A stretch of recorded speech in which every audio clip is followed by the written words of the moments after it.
ठीक है बच्चों, देखिए आपके गणित का चैप्टर नंबर 12 है, उसमें पृष्ठीय क्षेत्रफल और आयतन है।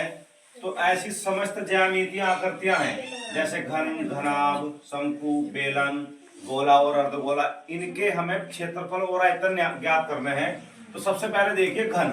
घन की भुजा को हमने ए माना है, तो घन का पृष्ठीय क्षेत्रफल अर्थात CS से बोलते हैं इसे, यानी कि कर्व सरफेस एरिया, ये हो जाएगा 4 गुना भुजा स्क्वायर बराबर 4A स्क्वायर। इसी प्रकार घन का संपूर्ण पृष्ठ इसे TS से बोलते हैं बच्चों, तो 6 गुना भुजा स्क्वायर अर्थात 6A स्क्वायर।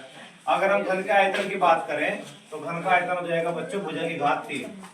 उसके बाद है घनाभ।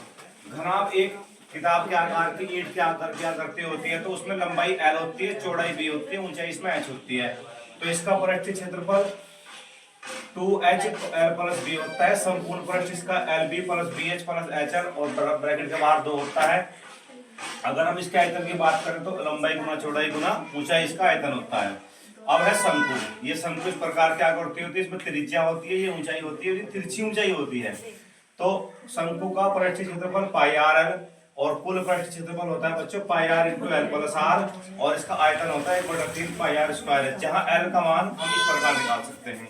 बारी आती है अब बेलन की। तो बेलन की त्रिज्या R है, ऊंचाई H है, तो इसका पृष्ठीय क्षेत्रफल 2πRH और संपूर्ण पृष्ठ 2πR और इंटू H प्लस R, और बेलन का आयतन होता है बच्चों πR स्क्वायर H। गोला एक फुटबॉल है या वॉलीबॉल है या बॉल के आकार की कोई वस्तु होती है, उसे हम गोला बोलते हैं, जिसकी त्रिज्या यहाँ से ऐसे मापी जाती है, वो त्रिज्या R होती है।